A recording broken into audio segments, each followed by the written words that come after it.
Mas vamos lá, vamos à análise técnica. Então, teoria de Down. Primeiro princípio da teoria de Down, eu poderia ficar simplesmente um dia falando só disso. É uma frase simples. O preço desconta tudo. É a base da análise técnica. Dá para fazer um tratado, inclusive dá para dar aula de análise fundamentalista e de macroeconomia em cima desse princípio, que é mais ou menos o que eu faço todos os dias no nosso Morning Call. Agora eu vou introduzir neste princípio uma frase de um trader institucional que agora faz parte do projeto Os 10%, meu amigo José Ricardo, que foi trader do Itaú, da tesouraria do Itaú por 11 anos. Se está subindo, a gente compra. Se está caindo, a gente vende.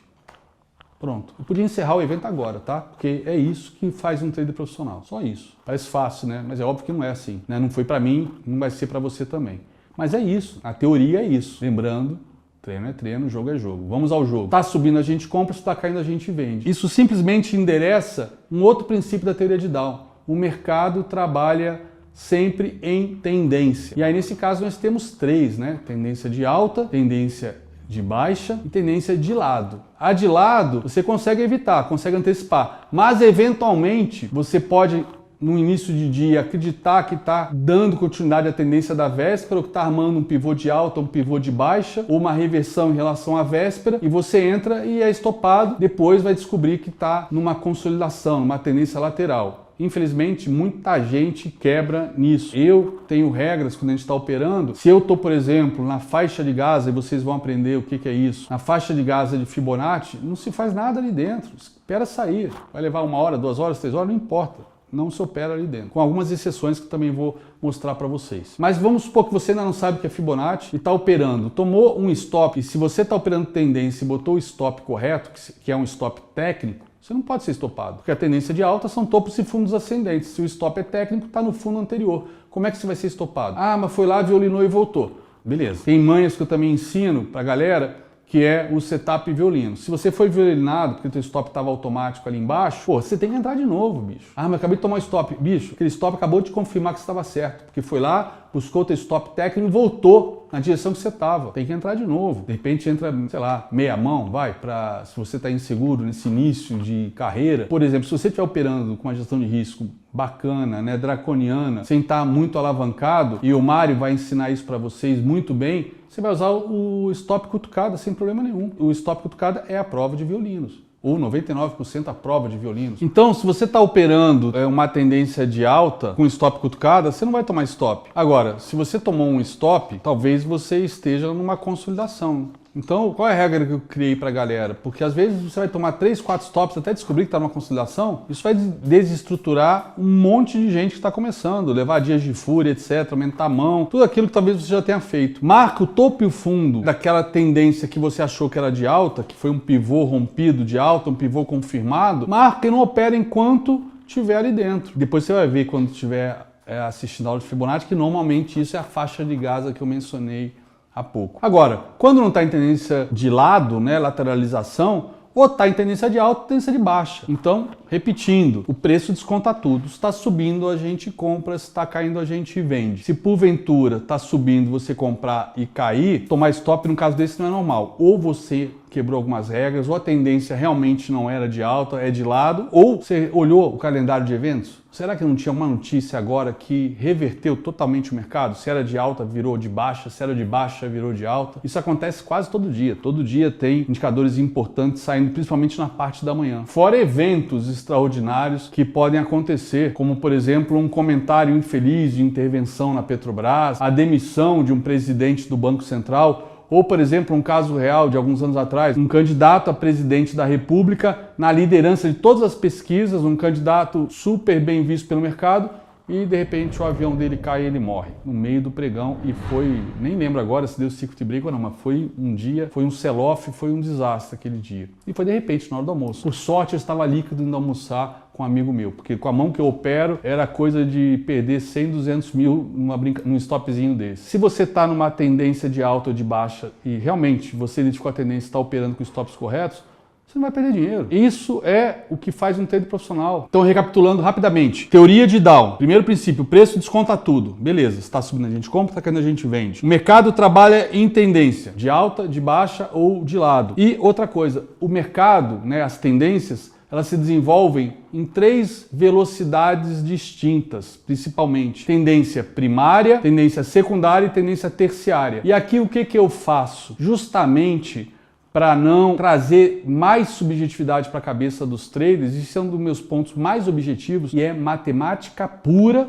E acreditem, quem me ensinou isso foi justamente o psicólogo Daniel Kahneman, que no livro dele ele fala de médias móveis. Eu uso médias móveis como meus rastreadores de tendência, que é para isso que servem. Então, ao invés de eu traçar LTAs ou LTBs, linhas de tendência de alta ou linhas de tendência de baixa, que tem subjetividade, dependendo do topo ou fundo que você pega, ou do time frame que você está usando, eu uso médias móveis. Por quê? Porque elas são a minha linha de tendência dinâmica, adaptativa, ou seja, linha de tendência de alta é uma média móvel de 20 subindo, quando o mercado vira, a média móvel vira também e vira uma linha de tendência de baixa. E é matemática, aquilo eu não preciso fazer, e o Tabajara que vocês já conhecem, se não conhecem, recomendo que venham a conhecer urgentemente, foi criado por mim em 2015 para ajudar os traders iniciantes. O Tabajara ainda vai colorir a média para você. Eu falo que literalmente chama-se Tabajara para que você não pense 2 vezes, não erre. É uma coisa assim, cara, é de uma simplicidade, de uma estupidez tão grande que por isso que eu dei esse título. Me surpreende alguém ainda errar. Porque, por exemplo, quando você está andando de carro, se você já é maior de idade, já tem carteira, você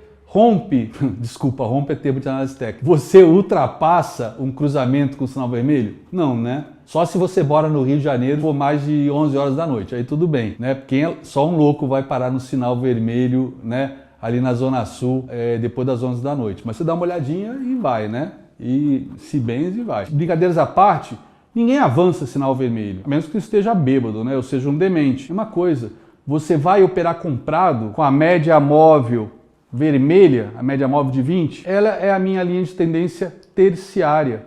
É aquela que eu uso para operar. E a minha linha de tendência secundária é outra média móvel. Média móvel de 50, que equivaleria a uma média móvel de 20 nos 15 minutos. No Profit Chart agora você até tem a funcionalidade de colocar a média móvel de 20 dos 15 minutos no gráfico de 5. Como eu uso a de 50 anos, ela funciona super bem, porque como eu falei, ela é minha linha de tendência que mostra a direção. Ela não precisa estar exatamente no lugar que está a média móvel de 20 lá nos 15 minutos. Ela só precisa mostrar a direção do mercado nos 15 minutos. Como eu falei, é meu Waze, é meu GPS, é o que me dá a direção do mercado. Então, nesse caso, eu tenho agora uma tendência terciária, que é a minha média móvel de 20, e uma tendência secundária, que é a minha média móvel de 50. E qual a tendência principal do mercado? É a tendência primária. Para isso, eu uso a média móvel de 200, que equivale muito, às vezes com precisão enorme, apesar de matematicamente não ser tão precisa assim, mas como é uma média muito longa, então os desvios são pequenos, ela equivale à média móvel de 20 nos 60 minutos. Então, no momento que eu boto no meu gráfico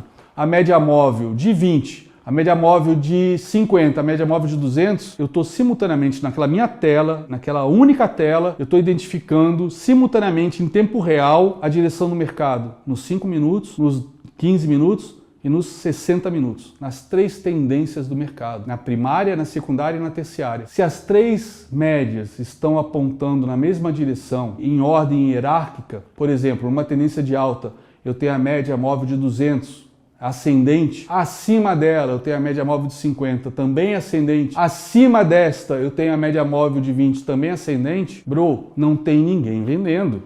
Você vai vender por quê? Você tem que comprar, cara. Vou repetir o que eu falei ainda há pouco. O treinamento podia acabar agora. A partir daí é só botar isso em prática que você vai ser um trader profissional em questão de meses. Mas é óbvio, né? Depois de 15 mil traders treinados por mim e pelos meus amigos, Fabrício, Mário, Valério, Zé Dólar, cara, a gente já viu muita loucura, muita coisa sendo feita errada, então o treinamento não para por aqui porque meu objetivo é consertar o máximo de erros e vícios que vocês tenham cometido, ou se você ainda não opera, não começou, pode vir a cometer, porque todos cometem, então quero evitar. Se você está começando agora, manda rezar uma missa em ação de graça, porque você começou com as pessoas corretas. Então vamos ver se começa sem erro, beleza? Então vamos lá. Você está operando a favor da tendência de todos os maiores players do mercado. O pessoal que opera mais rápido, mais curto, o pessoal que opera, né, posição maior ao longo do dia, pessoas que estão operando ao longo de vários dias, sustentando operações, né, ao longo de algumas semanas, normalmente traders institucionais de tesouraria, estão todos eles na mesma direção. Por que você vai operar na direção contrária? Por que você vai avançar o sinal vermelho num cruzamento? Por que num cruzamento com sinal verde, numa autoestrada ou numa avenida movimentada, você freia exatamente no cruzamento com sinal verde para tomar uma porrada atrás de um caminhão, de um ônibus ou de outro carro? Ou seja, se você consegue identificar um sinal verde e vermelho quando está dirigindo, por que você não consegue identificar isso quando está operando e respeita isso? Não precisa traçar LTA, não precisa traçar LTB, só respeita isso. Beleza, já entendi. Tá subindo, a gente compra, Tabajara tá verde, a gente compra, a média de 20 está para cima, a de 50 está para cima, a de 200 está para cima, né? Em ordem hierárquica, então, pô, é super seguro, não tem erro. Mas aonde eu entro? Que momento que eu entro? Esse é o problema. Eu sei que é esse é o problema. Por isso que todo mundo fica caçando topo e fundo o tempo todo. Por isso que está caindo, todo mundo quer comprar fundo, adivinhar fundo. Por quê? Porque o stop é barato. Então não adianta estar só em tendência de alta, classicamente falando, como é que você opera numa tendência de alta? Bicho, rompeu resistência, compra. Acabou. Rompeu resistência com volume, que é outro princípio da teoria de Down, ou seja, o volume precisa confirmar a tendência, e no day trade, especialmente os volumes dos candles que rompem aquela resistência ou aquele topo, já que em tendência de alta eu vou romper topos sucessivamente, a cada topo rompido, depois eu passo para uma correção e vou romper um novo topo, assim é a tendência de alta. Analogamente também é assim a tendência de baixa, só que é o contrário. Só que aonde ficam esses stops dessas entradas clássicas? Numa tendência de alta fica no fundo, numa tendência de baixa fica no topo. Só que aí a gente vai olhar no dólar, pode ser às vezes 18 pontos, 15 pontos. Se for no índice, pode ser 250 pontos, 200 pontos. Se é sorte, movimento, mercado estreito, 180 pontos hoje. É claro que isso varia muito ao longo dos anos, né? O índice a 50 mil pontos é diferente do índice a 115 mil pontos. Então, é óbvio que os movimentos são maiores, os stops são maiores, mas financeiramente é a mesma coisa que era antes. Eu desisti de dar murro em ponta de faca. Eu sei que a galera não vai respeitar isso que eu estou falando, porque não vai conseguir aceitar um stop de 250 pontos no índice, por exemplo. Então o que ela vai fazer? Vai botar um stop financeiro na cabeça dela. Ela aceita perder 100 pontos.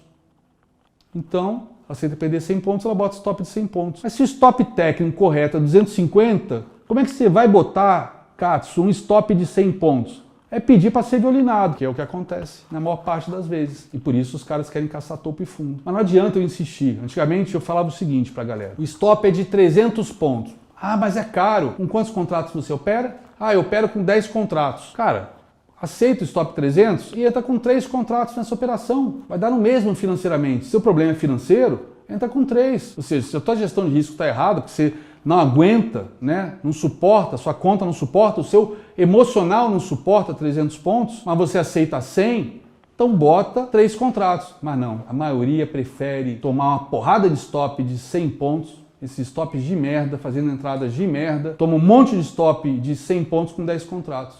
Em vez de botar um stop certo, operando a favor da tendência e aceitar, por exemplo, esses 300 pontos de stop, só que com um terço da mão, para se adequar ao financeiro dela. Às vezes não é nem o financeiro, é o emocional. Eu tive um trader, aluno, em 2011, que ele abriu uma conta para operar futuros de 750 mil reais. Eu achei para começar um absurdo. Para perder isso tudo em 3 meses, muito fácil. Naquela época eu ainda achava que dava para a galera começar com 5 contratos. Bicho, 5 contratos, ele perdia 100 pontos. Ele não aceitava mais do que 100 pontos de stop. 100, 120. Então 100 pontos com 5 contratos são 100 reais. Se o cara perder 100 reais naquela conta de 750 mil reais, o cara surtava. Tinha dia de fúria, era uma loucura. 750 mil reais na conta. Então, às vezes, não é nem só o financeiro, é emocional mesmo. O cara não consegue perder. Outro dia alguém comentou comigo, eu não consigo perder 10 reais. Falei, bro, então desiste. Nem começa. Pô, um contrato de dólar, o ponto é 10 reais. Um ponto é 10 reais. Não tem stop menor que um ponto. Né? Não tem stop de um ponto, né? Não tem. O emocional, nessa hora, é o que pega. Sempre foi o que pega, sempre vai ser o que pega. E é isso que eu estou mostrando aqui para vocês. A maneira como eu consegui, sabendo disso e sendo muito pragmático, sabendo que não adianta eu insistir tecnicamente, falar de finanças comportamentais, gestão de risco. Eu tive que juntar tudo isso, fazer um mexidinho com tudo isso e sair uma receita de bolo diferente de tudo que eu sempre ensinei, sempre fiz. E eu agradeço a vocês por isso, porque meu operacional, no momento que eu tive que adequar para vocês isso, eu passei também a operar dessa maneira, skin in the game. Sempre foi a regra do projeto. Isso me permitiu operar bem mais pesado do que eu operava antes, porque meus stops se reduziram bastante de tamanho. Então, como funcionam as minhas entradas hoje? Tendência de alta, a gente compra. Tendência de baixa, a gente vende. Os amadores, em tendência de alta, ficam procurando topo para vender. Em tendência de baixa, ficam procurando fundo para comprar. O que eu faço e eu ensino para vocês e eu vou mostrar para vocês? Em tendência de alta, eu não vou mais comprar rompimento de topo. Em tendência de alta, eu vou procurar fundo para comprar. Então, ao invés de fazer como os amadores que procuram topo para vender, eu procuro fundo para comprar. E aí tem vários setups, inclusive clássicos, para fazer isso. Por exemplo, regressão à média de 20, por exemplo. Regressão à média de 20, bateu lá, reverteu, uma tendência de alta, abriu compra. Bandeirinha até a média de 20. Rompeu a bandeirinha, deu compra. Mercado andou de lado, né, a média de 20 chegou lá, power breakout, abriu compra. E o fundo, às vezes, é o próprio candle do rompimento. O candle que reverteu na média de 20, o stop fica no final. Tá, André, mas e as resistências rompidas com relação aos topos que são rompidos numa tendência de alta? Então a gente não compra mais nesses lugares? Não, como antes não. Mas rompeu um topo ou rompeu um fundo, aí eu vou passar um dado empírico de experiência minha ao longo desses 20 anos operando, e principalmente nesses últimos 14 anos operando futuros, e especialmente nesses 5 anos e meio do projeto 10%, rompeu um topo, 2/3, 3/4 das vezes, é uma informação empírica, como eu disse, vai fazer um pullback. O que é um pullback? Ele rompe o topo ou a resistência e volta para testar e aquela resistência, então, se é realmente importante, vira um suporte e volta a subir. Nessa hora você entra. Qual é o stop?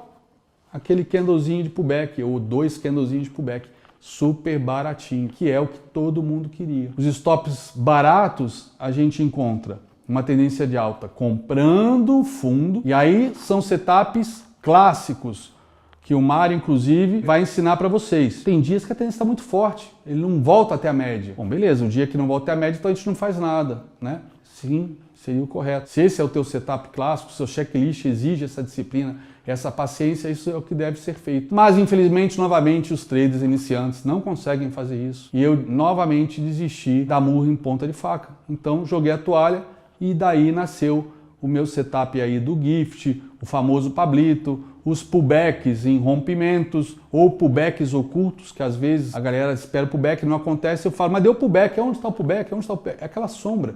Aquela sombra que você achou que era falso rompimento, era o pullback oculto. Bota no time frame menor para você ver que não tem um candle ali voltando. É aquela sombra. O pessoal vê sombra, vê uma sombra numa resistência, falso rompimento, já entra vendido. Não, é um pullback oculto.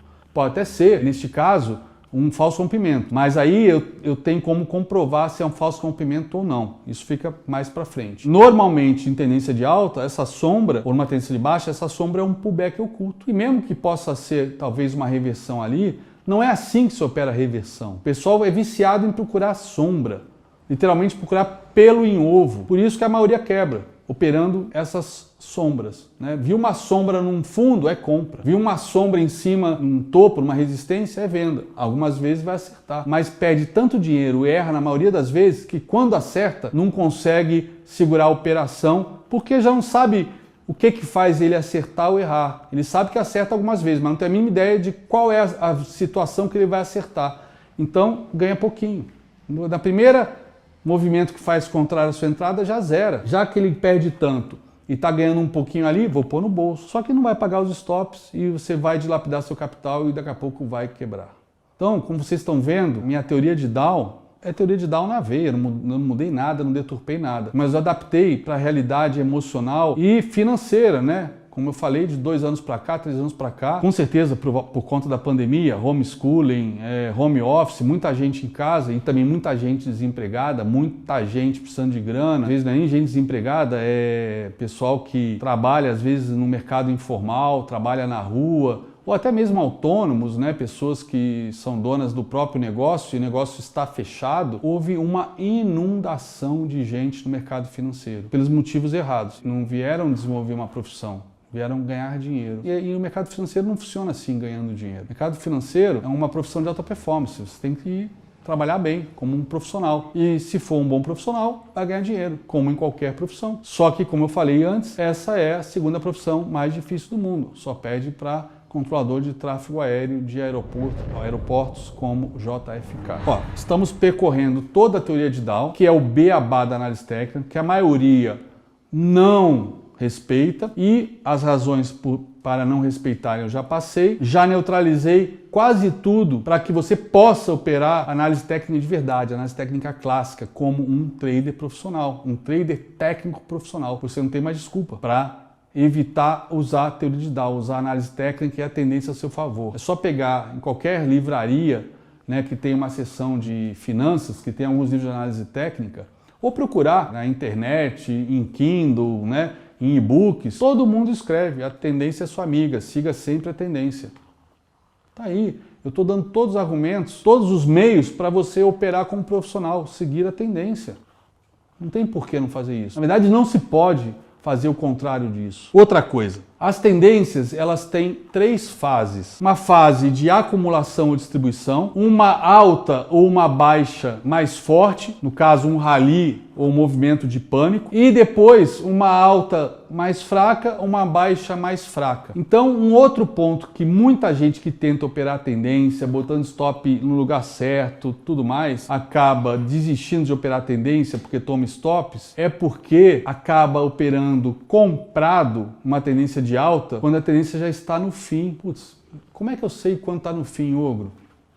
E aí é a minha grande especialidade, e eu acho que eu fiquei até bastante conhecido no Brasil também por conta disso. É nessa hora que você vai usar Fibonacci. Fibonacci vai ajudar não só a você fazer entradas cirúrgicas no meio da tendência de alta ou de baixa, como vai te alertar ou te avisar do risco de operar comprado num lugar que pode ser uma região de final de tendência de alta, ou operar vendido num local que pode ser o final de uma tendência de baixa. Quando chega nesse local que você evita operar comprado, mas se passa essa região, Fibonacci vai te dar outros alvos muito maiores para continuar operando comprado, portanto, mas você ali não vai comprar, porque ali tem risco do mercado virar, reverter. E nessa hora o volume também vai entrar te ajudando a dizer se ali realmente pode ser um topo, e aí você não deve operar comprado. Tampouco operar vendido. Vamos continuar operando a favor da tendência.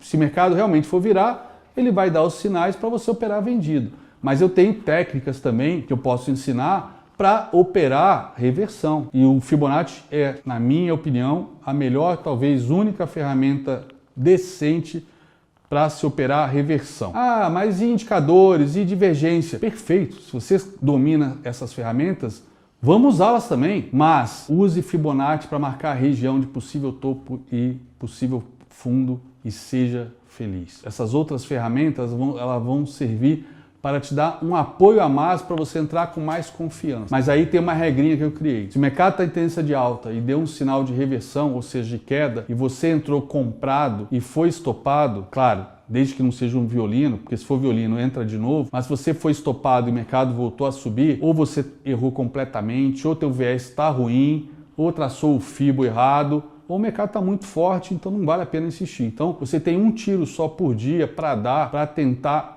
literalmente acertar o topo ou fundo. Mas quem ganha dinheiro nesse mercado para valer não é quem acerta topo e fundo, é quem surfa a maior parte da tendência. E para isso você não precisa acertar o início dela. Pelo contrário, deixa os grandes players mostrarem que a tendência virou e começou uma nova. E vai atrás deles. Não tenta você ficar no caminho deles para tentar entrar no início do rally ou no início da queda e ser atropelado, esmigalhado, destruído por eles. Bicho, no meio de tubarões, a regra número 1 é não sangrar. Só que parece que a galera quer nadar entre os tubarões e pega uma gilete antes e sai se retalhando e pula no meio deles. Porra, não vai dar certo nunca, né? E agora, um princípio da teoria de Dow dos mais importantes e mais negligenciados do mundo. Toda tendência é válida até ser revertida. Isso corrobora o que eu acabei de falar agora. Não opera a reversão enquanto a tendência não for revertida. E use, por favor, eu fiz isso para vocês, justamente vendo o desespero dos traders que quebravam. Eu fiz isso em 2015, já são 7 anos. Talvez seja uma das regras de colorações ou setups mais utilizados no Brasil, quiçá no mundo, que é o Tabajara. Pelo menos são informações que eu recebi diretamente da TradingView, uma das ferramentas usadas no mundo inteiro. E o Tabajara é essa média de 20 colorida. Então, se está verde, opera comprado. Se está vermelha, opera vendido. Usa de preferência as 3 tendências para ter mais segurança. Operar com time frames maiores também na mesma direção que você. Ou seja, players maiores operando na mesma direção que você. Nada entre os tubarões, mas não sangre. Enfim, teoria de Dow by Ogro é isso aí que vocês acabaram de assistir.